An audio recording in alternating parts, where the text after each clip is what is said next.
Here's a funny tale about co-writing and record labels trying to screw you. I don't like co-writing. I'm not really comfortable with it. And I've done it. Sometimes my publisher in the past, when I had a publisher, hooked me up with people, and I did it. And, I did it happily, but I just didn't like it. Right? I can be good at my job and be connected when I'm there, but I don't necessarily have to like it. Okay, so I wrote a bunch of songs with someone that a publisher had set up back in 2005, and it was for a specific artist. And then after we wrote the song and they told us how good they were, they didn't want to pitch them to that artist. So I pitched one of them to Bettye LaVette, who recorded the song. All right, so far so good, like amazing. Bettye LaVette's amazing, Grammy-nominated artist, woohoo, very happy about that. And the album it ended up on was nominated for a Grammy as well. Even better, right? This is getting good, right?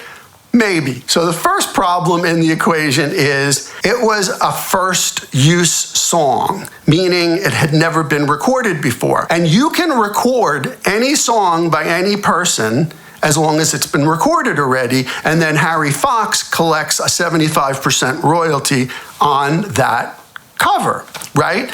But a first use song, they need your permission. So Bettye didn't know it was a first use song. I guess she didn't tell her label didn't know. They put it out. It was out for about 9 months and I never got a check. So I called them up one day and I said, hey, where's my money? And they're like, what do you mean? Like Harry Fox will cover it. And I'm like, no, Harry Fox won't cover it. This song's never been recorded before. And they're like, it's a first use? And I'm like, yeah. And they're like, okay, well, we'll cut you a check tomorrow, but it's gonna be for 75%. And I said, no, it won't. It will be for 100% because it's a first use song. And they're like, well, it'll be for 75% or we're taking the song off the record. And I was like, really?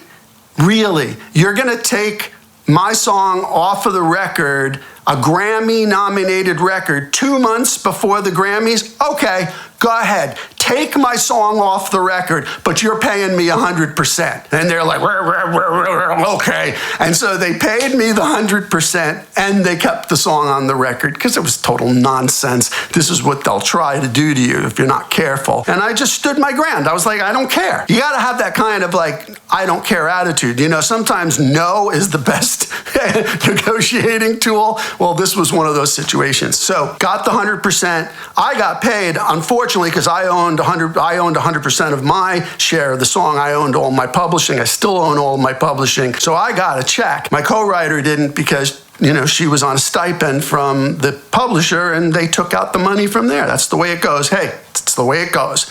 You accept a check from a publisher, that's what happens. Fast forward, I get invited to the record release show and, Bettye points me out in the crowd. I flew up to New York because it was in New York and it was great and everything was great. A few months later, I find out that my co-writer told Bettye that she wrote the entire song and I was just in the room. Yeah. That happened. Now, the only flaw in this equation is that song was originally slated to be on my first album 30 years ago. So this is now 2007, 2008. So 25 years earlier, it had been slated for my first album, but I wasn't happy with it. I didn't think it was finished. And I had brought it into this co-writing session to see if we could make it better. And we did make it better. But you can't say I was only in the room if it was actually on the first master of my first album that didn't get released. Yes, I have the master of that record with that song on it.